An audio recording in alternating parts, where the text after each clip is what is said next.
சொல்றார், அடிமை பழனிசாமி. எத்தனை தடவையா அதை சொல்றேன், கீரை விழுதறிக்காடு மாதிரி திருப்பி திருப்பி அதே சொல்லிட்டு இருக்கிறேன். நானும் திருப்பி திருப்பி அதுக்கு பதில் சொல்லிட்டேன்.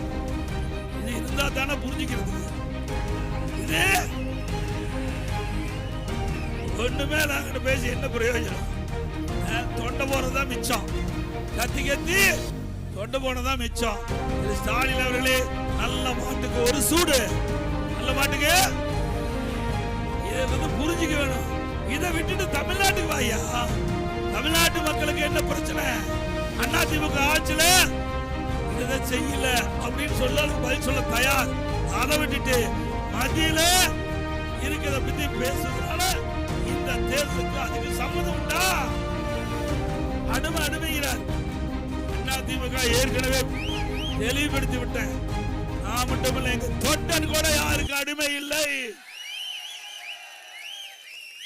எங்களுடைய பொன்மனச்சம்மல் புரட்சி தலைவர் எம்ஜிஆர், இதே புரட்சி தலைவி அம்மா, அவருடைய அரசு பள்ளியை படித்த மாணவர்கள் நாங்க யாருக்கு அஞ்ச மாட்டோம். இன்றைக்கு தமிழ்நாட்டு மக்களுக்கு நன்மை கிடைக்கின்ற எந்த திட்டமாக இருந்தாலும் ஆதரிப்போம், வரவேற்போம். தமிழ்நாட்டு மக்களுக்கு அவர்கள் யார் பாதிப்புக்குள்ளாகின்ற திட்டத்தை கொண்டு வந்தாலும் அதை எதிர்த்து முறியடிப்போம். இதுதான் எங்களுடைய கொள்கை.